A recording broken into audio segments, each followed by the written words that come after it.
I'm Sarah Churchwell. And I'm David Olusoga.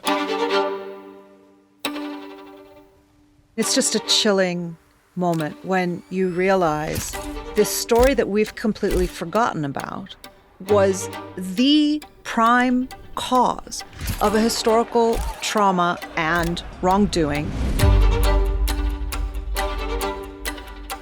This is damage caused by a forgotten explosion to the most famous symbol of America, and yet forgotten. There is really quite a large network of spies, informers, bomb makers, saboteurs. The world had moved on by the time all of the evidence had been pieced together, and it was kind of left behind in the shadow of history. Bombs soared into the air and burst 1,000 feet above the harbor. Shrapnel peppered brick walls, and only a man fresh from the trenches would have felt at home.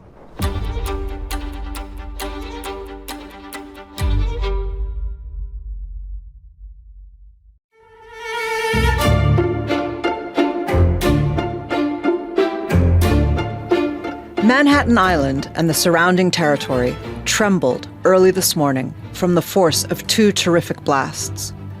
Windows were shattered and buildings shook to their foundations.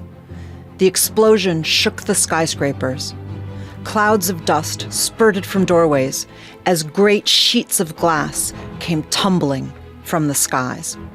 That's a newspaper report from the New York Tribune describing a terror attack on New York City. An attack that cost American lives and caused millions of dollars of damage to buildings across Manhattan.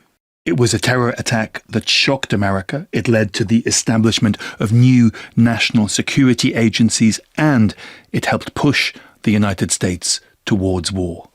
But it's not the terror attack on New York City that you might be thinking of. But before we get into that story, let's introduce Journey Through Time, a new show from Goalhanger.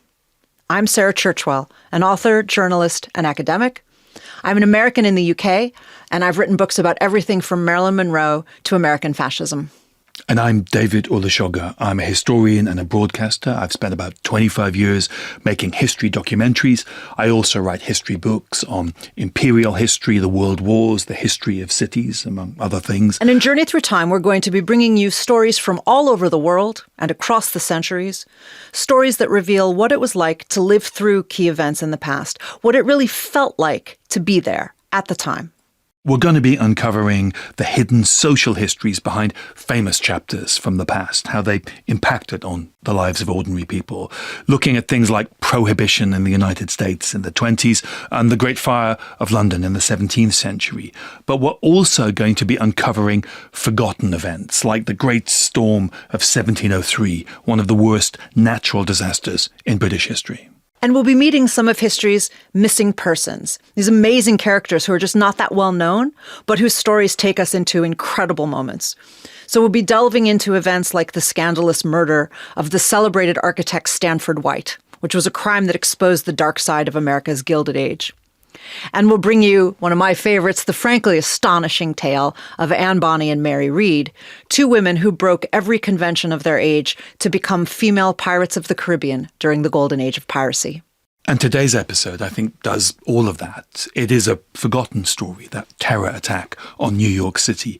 And it involves a bizarre cast of forgotten characters. We've got Playboy diplomats. There's a stranded sailor, an opera singer who manages a brothel in New York, a useless spy who leaves top secret documents on a train. We've got bomb makers, Irish revolutionaries, and even an American president who wants to pretend that none of this is happening. This is the first of two episodes on the Black Tom explosion, the terror attack on New York City that took place in 1916. That's 3 generations before the attacks of September 11th, 2001. And David, it's worth saying now that there are lots of parallels in the story we're about to tell between 9/11 and the Black Tom explosion. That's right. And today we're going to discover why Black Tom Island was targeted, but also who the attackers were. And despite being largely forgotten, we're going to show that this was an event that really did change America. But it has been largely forgotten. This is not a well-known episode. I'm just curious, David, when did you first encounter the story of Black Tom? Well, I stumbled across it back in 2012. I was writing a book about the First World War and kind of did a double take when I read about it because it was mentioned in passing and I thought, how do I not know this?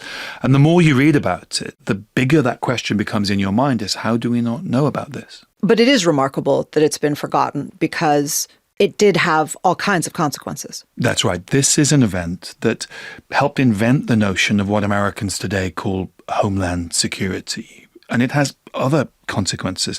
It was to be used 20 years later to justify the internment of Japanese Americans during another war, the Second World War. And it even, this is the most remarkable thing, it even played a role, a small role, but a significant one, in the rise of Hitler and the Nazis. Yeah, I mean, I was just going to say, when you said small, I was going to say it's not that minor. It's limited, but consequential. As we will be revealing. And it's important also to say that when we say explosion, we really, really mean it. This is one of the largest detonations in history up until that time, before the invention of nuclear weapons. It was a blast so powerful that it didn't just shatter the panes of glass in the skyscrapers of Manhattan. It even registered on the Richter scale, the scale we use to measure earthquakes. But we should probably start with geography rather than history, because what you might be thinking is that you've never heard of Black Tom Island, and there's a reason for that. Exactly. And that's because it's no longer there, but that might make it sound like it blew up that day, and that's not quite what happened. It's now linked to the mainland. So the land is still there, but it's no longer an island. Sarah, you know the geography of New York better than I do. Where was Black Tom Island? Black Tom Island was right off of Jersey City, and that's about a mile west across the Hudson River from the southern tip of Manhattan Island. So it's really close. Really close. You could see Wall Street from Black Tom Island. And that strange name, Black Tom Island, there's lots of theories about why it was called that. I mean, my favorite, I think, is your favorite. Yeah, that it actually looks like, well, when you look at the old maps before it got reintegrated with the mainland, it looks a little bit like the shape of a cat. So some people say that it was named for a tomcat. It's got a big square head and sort of four legs Little sticking dangly down. legs. Yeah. I hope that's the reason, because that is my favorite. In 1916, it is the biggest munitions depot in the United States. And it is from Black Tom Island that shells and ammunition and dynamite produced in American factories are loaded onto ships before being exported. Now, this so far might sound like a New York story, an American story, but it's an event of global importance, and it's also an event that we can't make any sense of without understanding the context of what was happening in the world in the summer of 1916. Exactly, because it wasn't just an isolated night of terror, was it? It was part of a secret war, actually, that was already underway. Yeah, a war that was part of a much, much bigger war. And you can see that on the same front page of the same newspaper that you read, Sarah, at the beginning, because just beside that report is another report that has this headline: Allies win on 8 Mile Front, drive the Germans 800 meters in renewed Somme offensive. So those two stories, side by side on the same front page of a newspaper in New York, that tells us a lot about what was happening in the world. Exactly. So what we see there is that the connection between the explosion at Black Tom's Island and the Somme offensive on the Western Front, that may look like a coincidence, but they're actually connected events. They are intimately connected. 29 days before the explosion, the British Army launched the Somme offensive, the most deadly, the most, in many ways, disastrous offensive by the British on the Western Front. But the Somme offensive, disastrous, epic battle though it was actually a strategic move, because there was another giant battle taking place on the Western Front that same summer, the Battle of Verdun. There's so many grim ironies in the First World War, but this is always one that hits me. The idea that to alleviate the carnage from one massive battle, the only thing that they could think of was to launch another massive battle. And so predictably, the carnage just mounts. The carnage mounts, but the scale of this industrial warfare on the Western Front increases and increases. And by the summer of 1916, there is even a third epic battle taking place in the First World War, this time not on the Western Front, on the Eastern Front. This is the Brusilov offensive. So there is a desperate demand for munitions, for shells and bullets. Every factory in Russia, every factory in France and Britain is working flat out. But there is a vast network of munitions factories in America, and that supply line flowing from the United States is critical to the war. And the biggest export facility in this whole supply chain is Black Tom Island. I think numbers and statistics can be really helpful here to understand just how vital these munitions, shells, explosives, bullets coming from America are. The Somme offensive, before the infantry attack, the British fired 1.5 million shells at the German line in the week before that attack to soften up the German lines. In just 1 week? 1 week, 1.5 million shells. When the battle was analysed by military planners afterwards to see why it failed, one of their conclusions was they hadn't fired enough shells. So, David, I'm not very good at math. We have that in common. So this may come through the stories that we tell. This is not a journey through maths, or else we'd be in serious trouble. Exactly. You definitely need different people for that. However, our producer, who is good at math, tells me that 1.5 million shells in a week is an average of 148 shells a minute, 24 hours a day for a week.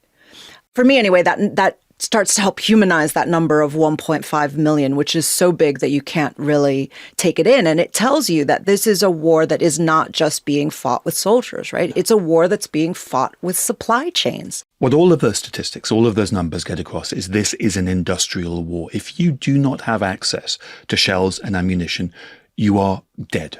Britain and France need America. They need America's factories. And that means that places like Black Tom are part of the war. They are key nodes in a global supply system. But Black Tom was a weak spot in that global supply system, as events would prove, right? I mean, it's basically a fortress of explosives waiting for the match to be lit. It was a place where vast amounts of munitions were concentrated, waiting to be exported. Ships came into New York Harbor, they loaded up at Black Tom, headed off across the ocean to the war.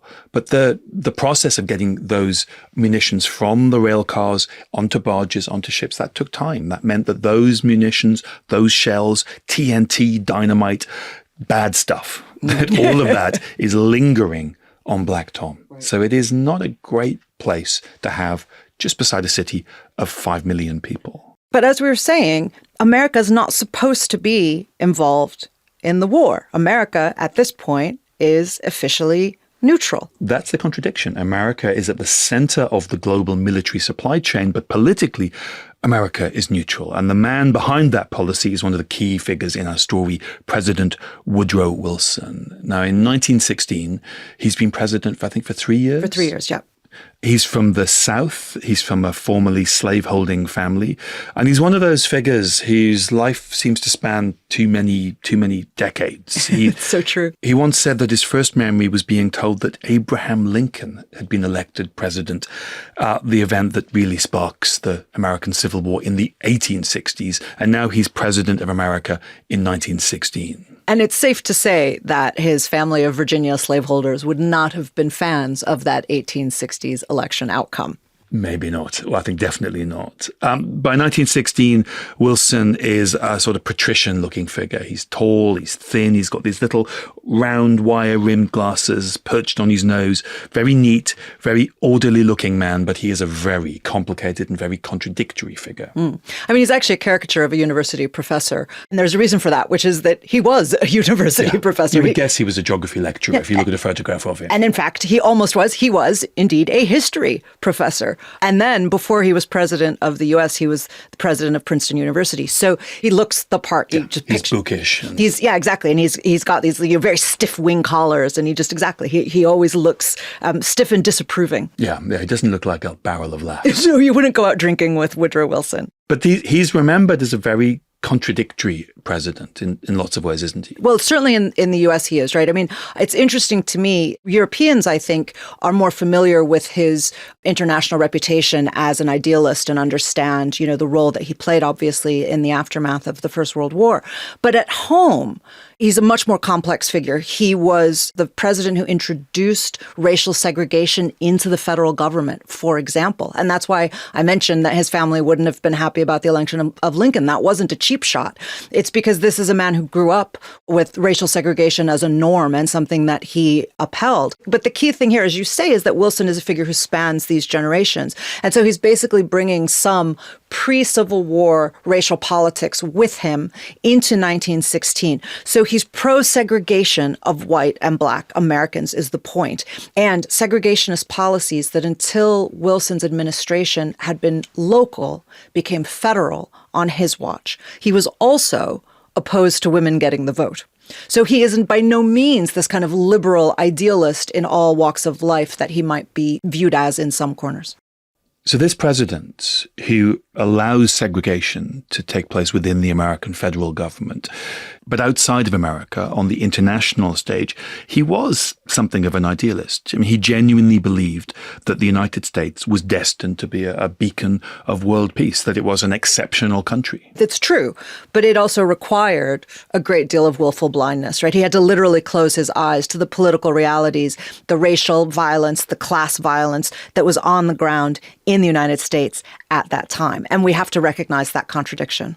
While his government introduces segregation between black Americans and white Americans in the federal government, when it comes to the great mass of white Americans, he has in some ways the opposite concern. He is trying to avoid divisions and separations among white Americans because this is a country of immigrants. America in 1916 has been through decades of mass migration. This is a country that doesn't obviously hold together. In fact, you might even say it's a country that's deeply divided.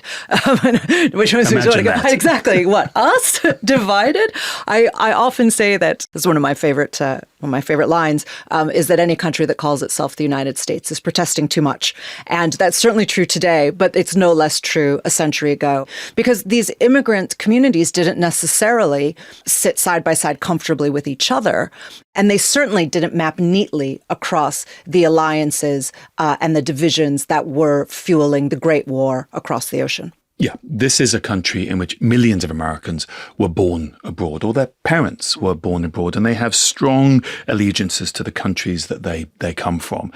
And that means that the politics of those countries and the politics of the war are alive in America. So if we take some examples, Irish Americans. Irish Americans have no intention of joining a war and fighting alongside the British Empire. Especially in 1916, right? It's the year of the Easter Rising. So they're actively watching Ireland try to break free from the British Empire. And these are people who literally fled the conditions created by the British Empire to the United States in the first place. These are the children of people who left in the famine. There's also millions of Jewish Americans who've escaped from Eastern Europe and from Russia because of the pogroms and the anti-Semitism of the 1880s, 1890s. Now, they're not going to go and pick up a rifle and die for the Tsar, an ally of Britain and France. Equally unthinkable, right? So what we have to recognize, and I do think that American neutrality in the First World War is often oversimplified. And I think that what we're talking about really gets to the heart of the difficulty of it, the complexity of it. It wasn't just political opportunism or expediency, right? What you have is a nation where whole communities are deeply, profoundly emotionally invested on different sides of the conflict. Yeah, a policy of joining the war risks exploding all of this. And we haven't yet mentioned, of course, another ethnic group, which is German Americans. Yeah, German Americans were really seen as the good immigrants. They were seen as having assimilated very well into American society, having integrated. They were influential in various industries like brewing, where they're still well known. But that also made them really visible, and that made them increasingly a political problem for Wilson. And gradually what you see in this period is mounting concern over what became called hyphenate Americans, this idea that foreign immigrant communities had divided allegiances. And so there are increasing demands for effectively loyalty tests. And then Wilson gives a very famous speech in which he uses a famous phrase, and that's a phrase that you have spent a long time studying, Sarah.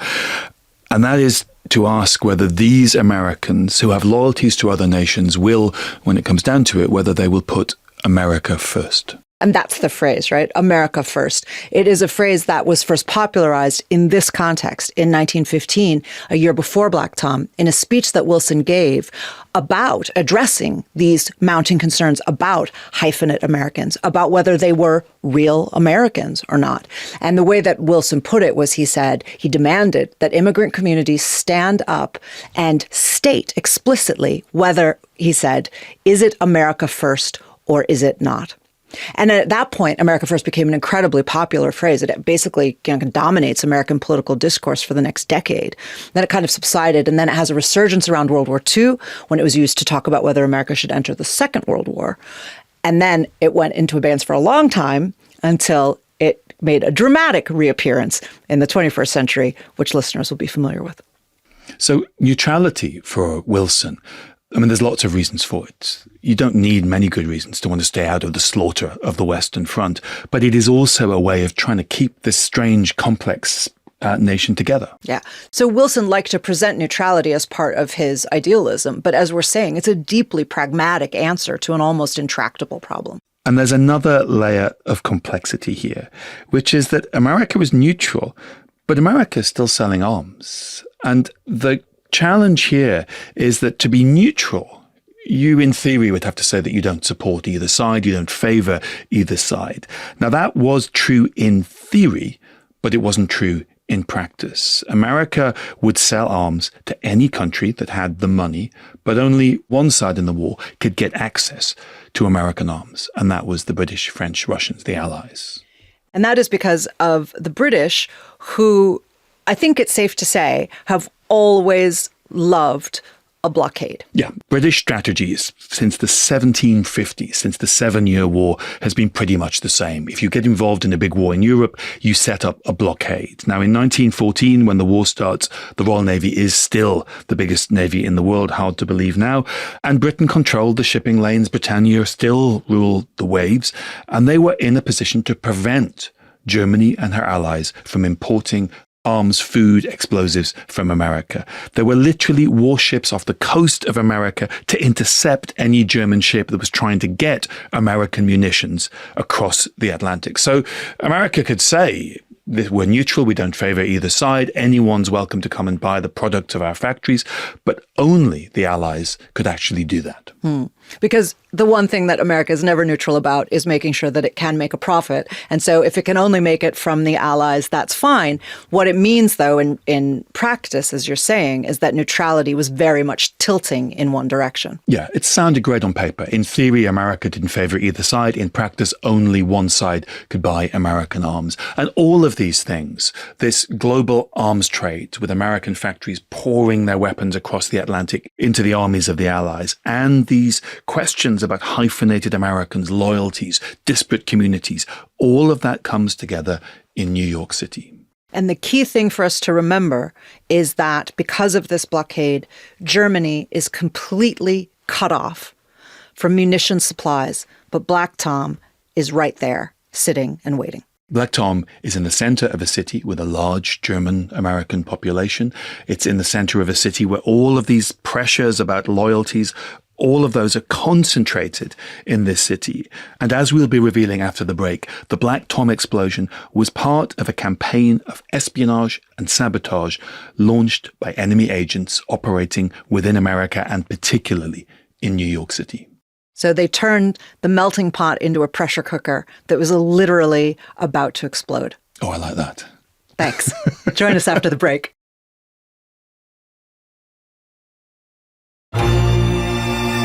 Welcome back. So, David, we were talking before the break about New York in 1916. It's a pressure cooker during the First World War, despite American, or perhaps because of American neutrality. There was another complexity to American neutrality, wasn't there, that we haven't yet talked about? Well, one of the consequences of America being a neutral nation was that normal diplomacy carried on. There was no expelling of diplomats at the outbreak of war because the war hasn't broken out in America, which means the countries on both sides still have their ambassadors and their diplomats in the United States.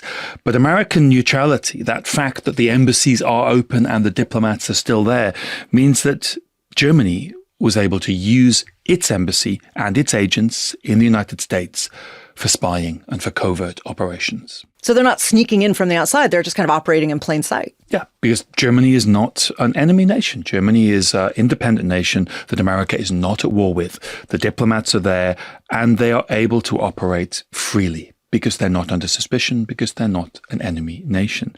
But German diplomats, right from the outbreak of the war, begin to use their freedom to operate in America to try to disrupt the flow of weapons to their enemies. Because, as we were saying before the break, Britain is blockading those munitions. And so Germany would see it as a completely legitimate thing for them to try to do. It's part of the war effort. They've got to figure out a way to stop that supply of munitions from getting to their enemies, right? Yeah, well, put yourself in the shoes of a German diplomat working in America in 1915, 1916. If you go to New York Harbor, you can watch weapons that are going to be used against your countrymen being loaded onto ships. You can watch those ships sailing over the horizon. You can watch all of this death being sent to your enemies. So trying to disrupt that is almost seen as a natural duty by German diplomats in the United States. So they do things, for example, as they place fake orders with American munitions factories just to try to disrupt this supply chain. They attempt to buy up the machinery that's used to make shells and bullets,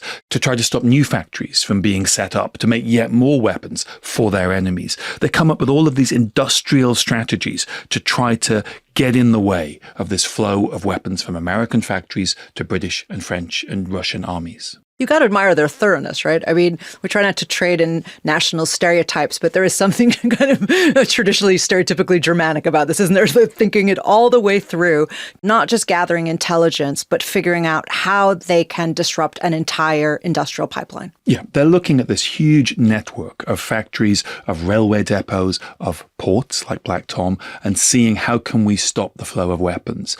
But the other thing to remember is that it is pretty easy for them to do this, because America in 1916 is a very, very different nation to the America of the later 20th century and the America of today. This is in part because President Wilson didn't really believe in spying and espionage and intelligence agencies. He believed in diplomacy. And he didn't really, in his heart of hearts, believe that German ambassadors who were gentlemen who spoke English, had elegant manners from posh German families, would engage in anything as sordid as espionage, never mind sabotage.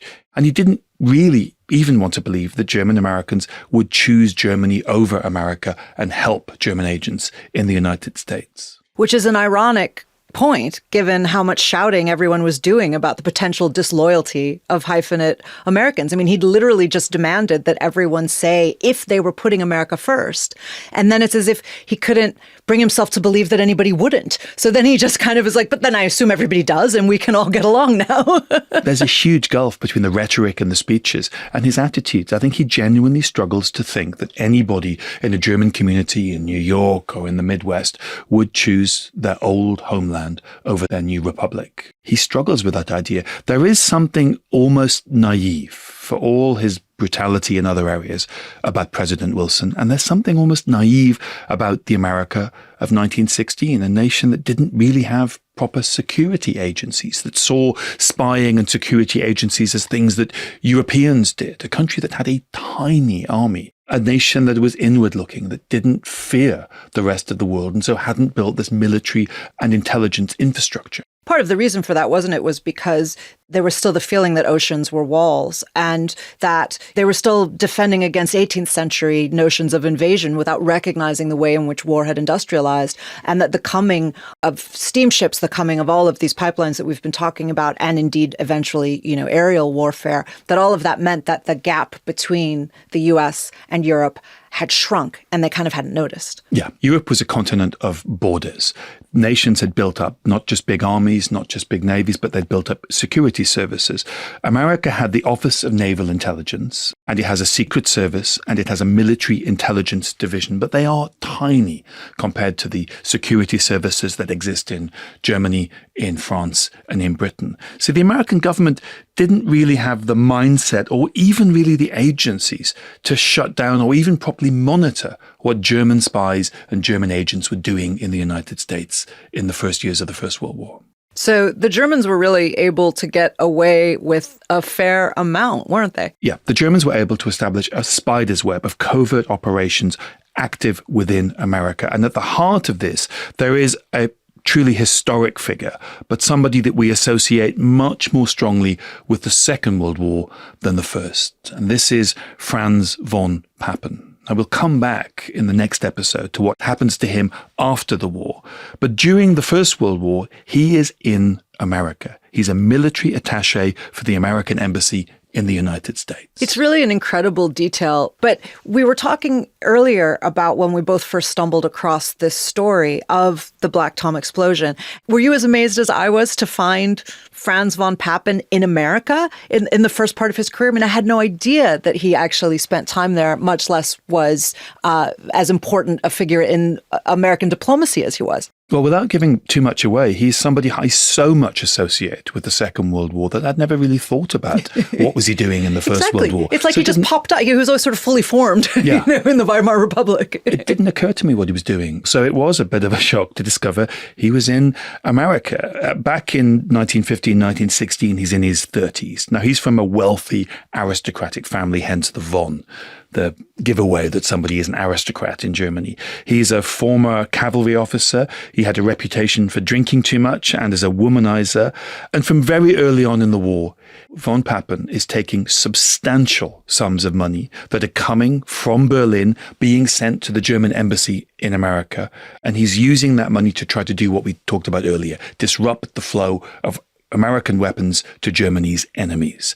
But he's also doing other kind of strange things. He's trying to forge American passports so they can get German Americans on ships so they can get back to Germany and join the German army. It's such a harebrained scheme, isn't it? I mean, one soldier at a time is not going to win the war. You know, I know what we need. We get 5 more soldiers over there and that will turn the battle. It's a drop in the ocean. Look at the losses. Look at the casualty rates of those battles in 1916. And he's messing around trying to get people passports so they can get back to Bremerhaven and join the cavalry. Exactly, as if that's going to change the outcome, right? Yeah. When the war starts, the German ambassador gets von Papen to open an office of the embassy in New York City. So he's in New York. The office is on Wall Street, and it's called the War Intelligence Center. So he sets up his intelligence gathering machinery in the heart of Manhattan and Wall Street, one of the most symbolic locations in America. Right in Manhattan, but also the fact that it's in New York means that he's able to tap in to that large population of German Americans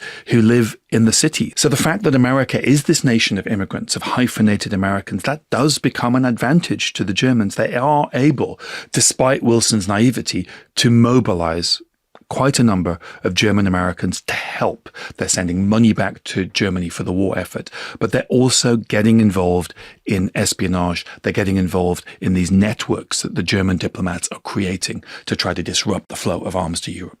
So in other words, all of those concerns about hyphenate Americans, which we might now think in retrospect, you think, well, that's paranoid, it's xenophobic, like these are, why would you sow these divisions? And yet some of those worries were not unfounded, right? There were German Americans who did choose Germany over the United States, and von Papen was out there looking for them. Yeah, when you read those speeches, when you look at some of the propaganda that emerged during the war, it does look xenophobic. But to an extent, they were right. There were a considerable number of German Americans who get involved in these networks and who do choose the old world over the new world. They choose Germany over America. The key moment when this becomes a proper network of money and espionage and eventually sabotage is November 1914, when a telegram is sent to von Papen's War Intelligence Center on Wall Street by the German Foreign Office. And this is what it says. It reads, "It is indispensable to recruit agents to organize explosions on ships sailing to enemy countries in order to cause delays in the loading, the departure, and the unloading of these ships." That is an official governmental encouragement, not for espionage, not for the forging of passports or the disruption of the supply chains of weapons, but of attacks on American munitions factories and American munitions facilities. So this is official government policy from, straight from Berlin. This is not von Papen going rogue. It's state-sponsored terrorism before we would call it that. Absolutely. A telegram arrives ordering him, instructing him to engage in acts of sabotage in America when America is a neutral nation. And the network that von Papen is at the center of stumbles across exactly one of those German Americans who is perfectly placed in New York with the skills that are absolutely essential to what they want to do. A sabotage campaign. This is a guy called Walter Schieler. He's got a military background, but he's a chemist. How handy. Sheila is able to come up with the weapon that you need in order to carry out a sabotage campaign, which are incendiary bombs. These are bombs that don't explode. They burst into flames at very, very high temperatures. And these he has manufactured right under the noses of the American authorities in New York Harbor on German ships that had been impounded back in 1914 when the war had broken out. So a German-American working on German ships with German sailors who can't go home helping him creates almost a production line to create these incendiary bombs. These bombs are called cigar bombs because they're long and thin and about the size of a cigar. It's almost as if American policy enables and empowers the German sabotage campaign, the impounding of ships, the impounding of German sailors, the lack of real belief in Wilson's government that German Americans might choose Germany over America, and the determination to allow German diplomats to operate, to take money from Berlin to fund their activities. All of this feeds in to creating the conditions in which Germany is almost at liberty to begin this sabotage campaign. There are reports from 1914 onwards of explosions, of suspicious incidents, of unexplained fires in American arms factories, on ships or trains transporting munitions. And in the ruins of some of these buildings and some of these trains are discovered bits of Walter Schieler's cigar bombs. I think we should just pause and think about that for a second, because, it's one thing to say that Black Tom is this one-off forgotten event, but it's actually part of a sustained campaign of sabotage, potentially as many as 200 explosions. So there's an entire sabotage campaign that we've managed to forget, not just the biggest explosion in it. That's exactly right. Black Tom is the tip of a mountain that we've somehow closed our eyes to. There is a full-scale sabotage campaign organized by German diplomats in the United States, and Black Tom in some ways is the kind of the apotheosis, the big event, their kind of big coup. But there are two moments, both of them in 1915, so a year before the Black Tom explosion, when German sabotage operations could and perhaps should have been shut down. Now, evidence of German attacks had begun to pile up on President Wilson's desk by 1915, and that it was well understood within his government that German agents were operating in America, and they were not just spying, they were engaged in sabotage. So known German agents were by then being at least followed. They had a tail on them. Well, that's something. Yeah. One German operative left his briefcase on a train, and it was picked up by an American agent. And inside were top secret documents that revealed the existence of the spying and the sabotage networks that the Germans were running in the United States. I mean, it's straight out of Slow Horses, isn't it? I mean, you've got to have a forgotten briefcase in any good spy story, right? Yeah, apparently he was tired. I mean, if you're a spy at war, being tired doesn't sound like a very good excuse to leave top secrets on a train. There's no really good excuse for that. The contents of that briefcase were presented to President Wilson, who chose to do nothing. He was convinced that keeping diplomatic channels open was the most important thing to do. People within his administration were so frustrated by that they leaked the contents to the New York World newspaper. And not surprisingly, there was a huge outcry and a backlash. And this is where that hyphenated American phenomena really kicks off, because there had been growing anti-German sentiment all the way back to 1914 when Germany had invaded neutral Belgium. Now it really increases. In that same year that evidence of the German sabotage operations is in the newspapers, a German U-boat had sunk the British liner Lusitania, which was travelling from Liverpool to New York, and 128 Americans had been drowned. So there was already this sort of upswell of anti-German sentiment. In this atmosphere, there are stories of German books being thrown out of libraries. There is this kind of crazy moment where some restaurants rename sauerkraut, a famous German dish, they rename it Liberty Cabbage. Well, it sounds familiar for any of us who remember 9/11, doesn't it? When we had another renaming incident. Yeah, that was when French fries became freedom fries. So it's exactly the same sort of thing. This is a moment when Germans are really targeted. There is violence against German Americans. So there is even a German American who is lynched. Yeah. And that was in Illinois, my home state. And there was another instance, not quite as terrible as that, but in Minnesota, a minister was tarred and feathered when he was heard praying in German with a dying woman. right? I mean, that's how much any German-speaking person was in very real danger. There was anti-German sentiment even before the contents of this spies briefcase were revealed to the newspapers, and it just increases at that point. The British, who do have effective intelligence services, had by this point already informed the Americans of what Franz von Papen was up to, and he was kicked out of the country. He gets back to Germany, he's given the Iron Cross, and he continues doing the same sort of thing he'd been doing in New York, but he does it from Germany. He's involved in getting guns into Ireland around the time of the Easter Rising. He's involved in supporting another group who don't like the British, Indian nationalists. So he is out of the picture in 1916 when the Black Tom explosion happens. So even though they cut off the top, the machinery has been set in motion. All the plans are still in place, and they keep going. The people who von Papen had recruited, they're still operating. But there was another event in exactly the same month as the briefcase on the train that should again have meant that none of this happened. This is quite an incredible story. A young woman called Anne Seward, who is the niece of William Seward, who was the Secretary of State in Abraham Lincoln's government, who'd won the Civil War. So she had a name that really carried some weight. So Seward is a name that has a lot of political weight at the time. It's basically like being a Kennedy. That's a brilliant analogy. Anne Seward, in 1915, bumps into a German naval attaché called Franz von Rintelen. Another von, another aristocrat from a very wealthy German banking family. His father had been a politician. He'd worked in London and New York before the war. He was a man, another drinker, another womanizer.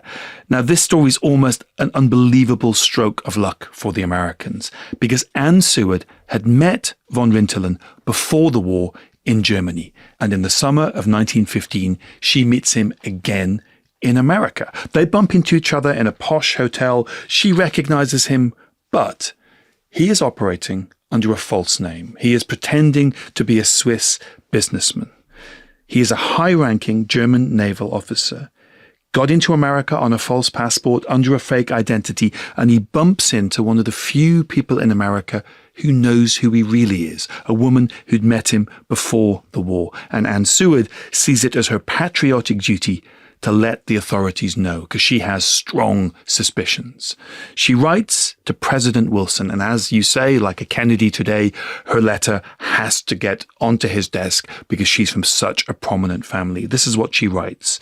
She says that von Rintelen's national prominence in Germany and his high military rank, coupled with his numerous aliases, his frequent changes of address, give rise to uncomfortable suspicions. I have recently met him, she says, at dinners in New York on 3 occasions, and I feel increasing uneasiness.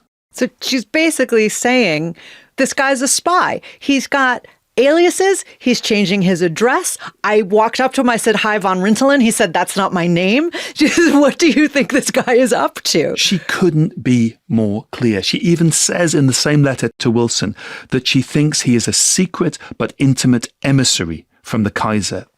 I mean, what more can she say? She is from a prominent family. Her letter has to go to the president, and she writes to him and says, "This bloke is a spy. What are you going to do about it?" This should have been game over for Franz von Rintelen. His cover is completely blown, and it should really have been game over for the whole network of German spies and saboteurs. Now, von Rintelen is recalled to Germany, but before he gets home, he is arrested.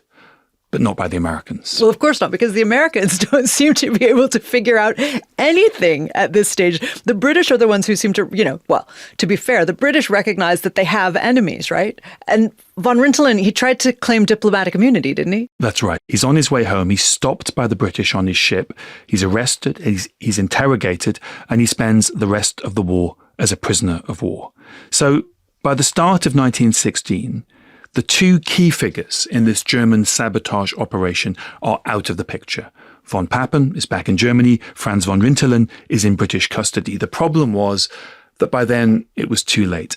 Their work was done. The networks that they had set up, they were already launching campaigns of sabotage. They were already bombing munitions factories, bombing munitions trains in the United States. Walter Schiller is there in New York with a bomb factory on a ship in New York Harbor. He'd recruited a bunch of German sailors to help. There were German Americans giving them advice, giving them intelligence. So it was only really a matter of time before this network would turn its attention to Black Tom Island, the biggest munitions depot in the United States, an obvious target, a weak spot in the supply chain of shells, dynamite, bullets, TNT to the British, French and Russian armies. And what's more, it was on their doorstep. You don't even have to try to get to France. You can just hit the supply chain at the source.